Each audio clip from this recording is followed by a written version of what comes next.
지금 은행의 대출금리가 조금씩 올라가고 있는데 앞으로 점점 더 심해질 수밖에 없다. 이게 왜 그러냐면요. 일단은 뭐 채권금리 좀 더 올라가고 근데 이거 금방 멈춘다, 얼마 안 오른다 이런 식으로 이야기를 하고 있는데 굉장히 위험한 징조가 나왔어요. 그래서 이 위험한 징조를 보면은 앞으로 대출금리 시장이 굉장히 요동을 칠 것이다. 요동을 치는데 우하향이 아니라 우상향으로 가는 거죠. 그 정부에서 상저하고라고 그랬어요. 경제가 상저하고가 될 것이다. 그런데 저희가 늘 말씀드렸지만 경제는 상저하고가 안 될 것이고 오히려 다른 것이 상저하고가 될 것이라고 그랬죠. 두 가지 말씀드렸는데 첫 번째가 물가, 두 번째가 금리. 이 두 가지를 말씀을 드렸는데 왜 그렇게 되는지 전반적으로 한번 봅시다. 일단 대출금리가 오르고 있어요. 지금 보시면은 변동형 주담대 금리도 최근에 그 변동형 주담대 금리가 떨어질 것이다 이런 이야기가 나왔었죠. 신규 코픽스가 0.01%포인트 떨어졌다. 그럼 신규 코픽스가 떨어졌을 땐 얘가 변동형에 영향을 주죠. 변동형이나 혹은 진짜 신규 이런 곳에 영향을 주는데 신규 코픽스가 떨어졌음에도 불구하고 변동형 주담대 금리는 계속 올라가고 있죠. 이런 상황인 거고 그 이유는 은행권 전반의 예금 만기 이것을 재수신을 시켜야 되는데 그러려면 조달금리가 상승 압력이 나타난다. 이게 예금금리 상승해서 예금으로 자금을 끌어오든가 혹은 은행채 발행 증가 빚을 내서 자금을 만들든가. 근데 은행채 발행이 증가하게 되면은 은행채 공급이 늘어나니까 공급이 늘어나면 가격은 떨어지고 가격이 떨어지면 채권금리는 올라간다. 이 부분에 대해서는 많이 말씀을 드렸죠. 그래서 뭐 과도한 수신금리 경쟁이 벌어지지 않도록 모니터링이 필요한 상황. 근데 이게 왜 모니터링이 필요한지 모르겠어요. 수신금리가 올라가는 게 나쁜 현상이 아니에요. 왜냐면은 코로나 이전에 2008년 글로벌 금융위기 때부터 그 다음에 코로나 터지고 2021년까지 자산 거품의 시대가 나타났죠. 그래서 바로 나타난 건 아니고 이때는 경제 위기 때문에 유동성을 많이 풀었는데 이게 본격적으로 자산 거품이 시작된 게 대부분의 나라들은 이제 코로나 때 많이 시작이 됐고 우리나라 같은 경우는 한 2015년쯤부터 시작이 됐죠. 2014년에 초이노믹스 하고 그 전에 전세자금 대출 풀고 그 다음에 재건축 규제 많이 완화하면서 이 자산 거품의 시대가 왜 생겼냐면 너무 낮은 수신금리와 너무 낮은 대출금리 그러니까 돈을 빌리는데 이자는 조금 내고 돈을 내가 은행에 넣어놓으면 이자가 둘 다 낮으니까 돈을 맡기기는 싫고 그 다음에 빌리기는 쉽죠. 그러니까 사람들이 뭘 하는 거예요? 수신금리가 낮아서 그것 때문에 대출금리가 낮아지게 되면은 무슨 일이 벌어지냐면요. 돈이 돈을 버는 물론 돈이 돈을 버는 건 맞지만 돈이 돈을 버는데 이게 과하게 돼서 어떤 식으로 진행이 돼요? 그거 있잖아요. 개미와 배짱이.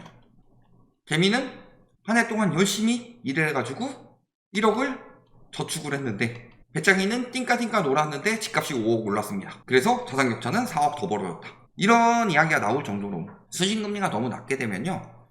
자산이 위험자산으로 몰리면서 자산 거품이 생기고 그 거품에서 돈 많은 사람이 이기죠. 근로소득이 1000대 받고 불로소득이 득세를 하게 됩니다. 그러니까 수신금리는 지금도 많이 낮은 편이고 더 올려야 되고 사실은 수신금리가 정상화되고 있었는데 이것 역시도 정부에서 대출금리 올라간다고 억지로 눌러버렸죠. 이런 전반적인 상황인데 왜 자꾸 저것을 규제를 해야 된다고 말을 하냐. 이거는 우리나라가 부채가 너무나도 심각한 상황이기 때문에 그래요. 가계부채, 기업부채도 마찬가지고 이런 상황이라서 그런 거고 지금 1금융권 상황 같은 경우는 역머니무브가 일어나고 있다. 이게 왜 역인지도 모르겠어요. 왜 예금에 몰리면은 뭔가 제대로 머니무브가 일어난 게 아니라 잘못 일어나고 있는 것처럼 역이란 말을 붙이죠. 그래서 위험자산으로 이동하는 건 머니무브, 안전자산으로 이동하는 건 역머니무브 이런 식으로 표현하는데 이거 말도 안 되는 소리죠. 머니무브는 영어고 역은 한자인데 이거 우리나라에서만 이따위로 쓰는 거죠. 지금 매달 10조 원이 넘는 돈이 은행 예금으로 몰리고 있다. 왜냐하면 수신금리가 올라가고 있기 때문이죠. 예금을 공격적으로 끌어올리고 있다. 이런 상황이고 2금융권은 어때요? 역마진. 대출금리 올리는 거는 지금 잘 못 올리게 하는데 저축은행권 이런데 혹은 뭐 새마을금고 이런 데서는 은행권이랑 예금 경쟁하기 위해서는 한 1% 정도 포인트는 금리가 더 높아야지 사람들이 예금을 한다. 그러니까 그렇게 예금금리 올려버리는데 대출금리를 잘 못 올리고 거기서 이제 부실채권 나오니까 부실채권 부분에 대해서 손실 처리도 해야 되고 이런 식으로 하다 보면은 지금 금리를 끌어올리는데 역마진이 나고 있다. 이런 상황이고. 그러니까 예금인권은 지금 공격적으로 돈을 모으고 있어요. 역머니무브라는 말이 나올 정도로 공격적으로 돈을 모으고 있는 이유는 지금 부실채권이 많이 늘어나고 있고 부실채권 상매각도 해야 되고 그 다음에 나중에 담보로 몰려올 수가 있어요. 돈이 돌아야 되는데 담보가 확 몰려올 수가 있죠. 부동산 무조건 올라요 라고 해서 계속 가지고 있으면 되느냐. 그게 안 되는 게 리먼 브러더스 은행 왜 망했어요? 베어스턴스 은행은 왜 망해요?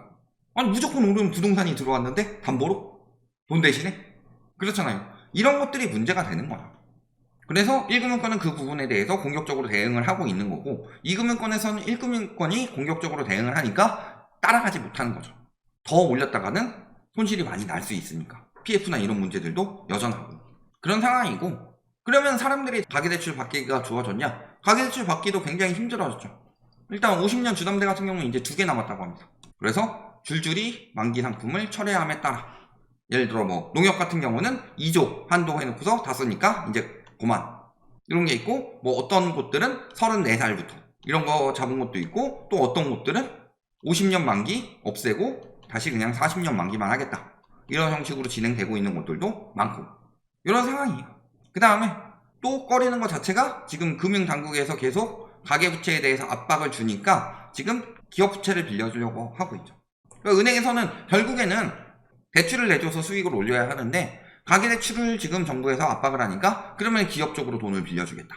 왜? 가계대출 빌려주기가 굉장히 부담이 된다. 그러면 은행 입장에서도 그 전에도 이야기 있었죠? 문재인 정부 때 예대율 다르게 했어요. 예대율 다르게 해가지고 가계부채에 대해서는 가중치를 15%포인트 더 높이고 그 다음에 기업부채에 대해서는 가중치를 15%포인트 낮췄죠. 즉 똑같은 돈을 빌려주더라도 가계부채는 더 많은 돈을 빌려준 것처럼 은행에게 책정을 하도록 만들어서 예대율을 맞출 때 가계부채 비중을 높이면 예대율이 낮게 나오도록 만들었죠. 그런데도 불구하고 지금 사람들 뭐 부동산 올라가게 만들고 그 다음에 뭐 특례보금자리는 정부에서 풀어주고 50년 주담대 DSR 우회하게 만들고 이런 식으로 진행을 했기 때문에 가계부채가 튀었지만 지금 이제 은행권에서는 가계부채를 억제하기 시작할 것이다. 그럼 가계부채를 억제하기 시작하면요 크게 두 가지가 있어요. 첫 번째는 뭐예요? 신용등급으로 억제를 하는 거. 그래서 예전에는 한 5등급까지도 뭐 빌려줬다면 지금은 한 3등급까지만 빌려주겠다 이런 식으로 억제하는 거. 그 다음에 두 번째는요 우대금리나 이런 것들을 없애서 대출을 받을 때 금리 부담이 더 크도록 만드는 거. 그러니까 이것도 시중금리 인상의 요인이 되겠죠. 이런 상황인 거고 그 다음에 또 정부에서는 돈이 없죠. 지금도 보시면 계속 세수펑크 나고 있다 그래요. 세수펑크가 생각보다 심각하다 그러고 돈이 워낙 없으니까 추경해야 되는데 추경 안 하려고 하죠. 추경 안 하고 통화안정기금 빼다 쓰고 있죠. 근데 통화안정기금 20조 빼다 써도 부족해요. 그런 상황인 거고 그래서 결국에는 채권이 발행이 되는 건데 지금 보시면은 1조 9천억 규모의 10년물 입찰과 1조 4천억 규모의 91일물 입찰이 예정되어 있다. 이런 이야기가 나오는데요.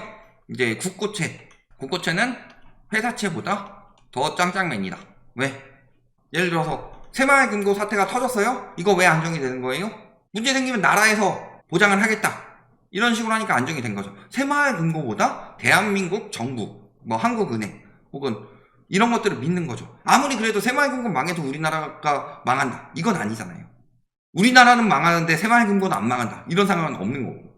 그런 것처럼 국가에서 내주는 채권이라는 것은요. 웬만한 나라라면 굉장히 신뢰도가 높다.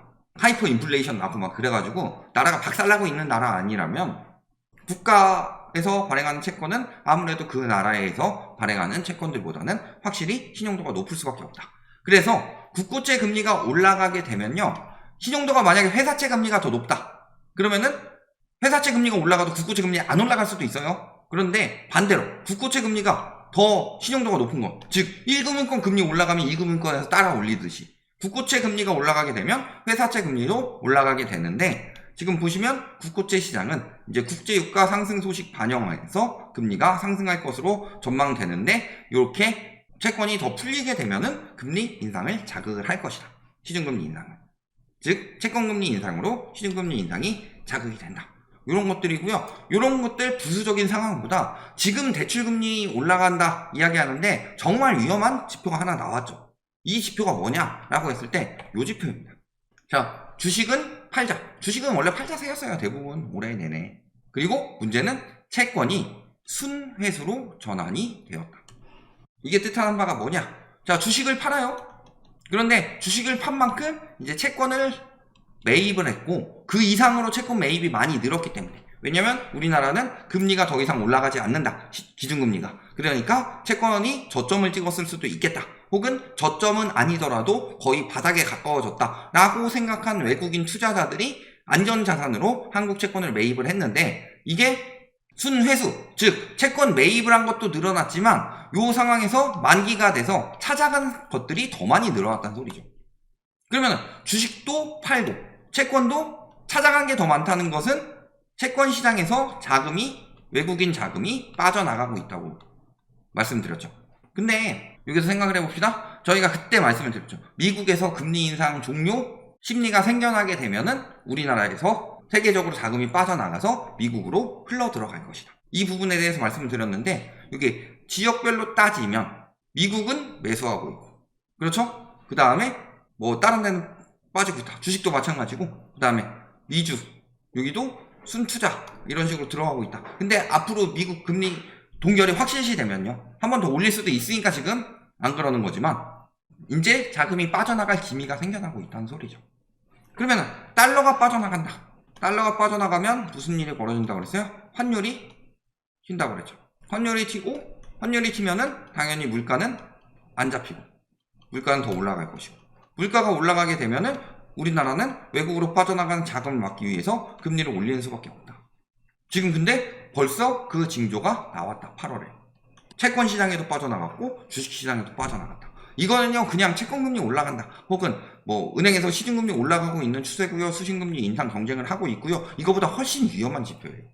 그렇죠? 달러가 빠져나가면 여러 가지 경제적인 문제들이 있고, 그렇게 된다면 그 다음에 은행에서도 더욱 자금을 확보하기 위해서는 이제 더 높은 금리로 내세우는 수밖에 없죠. 지금 미국 채권 가격이 떨어질 것 같으니까 안 사는 건데, 미국 채권 가격이 그만 떨어지겠다 싶으면은 한국 채권보다 미국 채권이 더 금리가 높기 때문에 더 올라갈 여력이 많고, 그런데 더 안전해요. 그러면 자금이 다 글로 이동할 거면 한국에서 채권이 발행을 하더라도 외국인들이 사주지 않아요. 그러면은 채권 금리를 더 높여서 발행하는 수밖에 없다. 이렇게 되는 거다.